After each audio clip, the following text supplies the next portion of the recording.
Yeye aligongwa na gari Sengerema, baadaye akafa.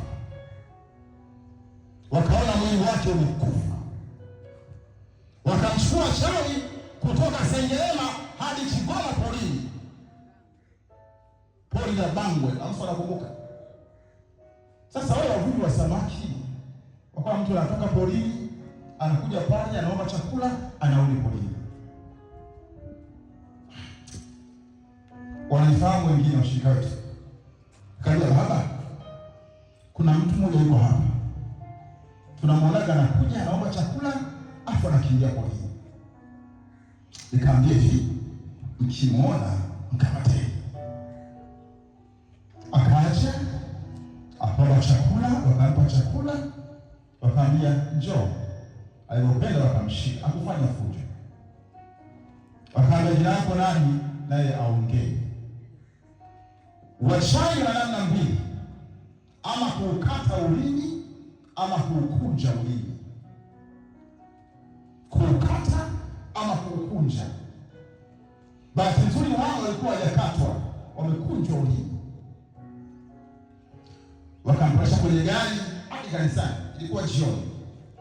Kumwangalia hivi, nikaambia msukule huyu. Nikaambia huyu, ngoja nimwombee.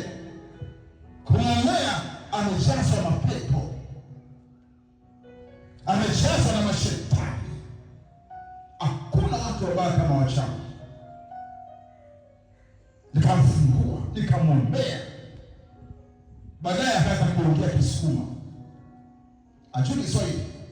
Nikaita Msukuma, mtafasiria maana anaongea Kichina Kizungu. Akaongea, akiongea anamshambulia, akiongea anamshambulia. Nikaambia ufahamu wake, akaanza kuelezea, akaelezea. Nikaanza kutafuta nyumbani kwao, nikapiga simu kwao Sengerema kijijini huko. Kwa mchungaji yule ameshakufa siku nyingi, tumeshasahau. Nikaambia yupo, hayupo. Nikaambia inaye hapa. Akaanza kuongea na ndugu zake.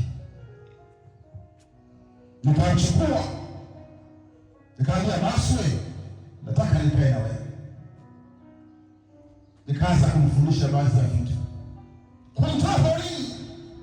Wewe tu umekutoa mjini hapa. Wewe karibu. Nilikutoa kwa nyumba yako.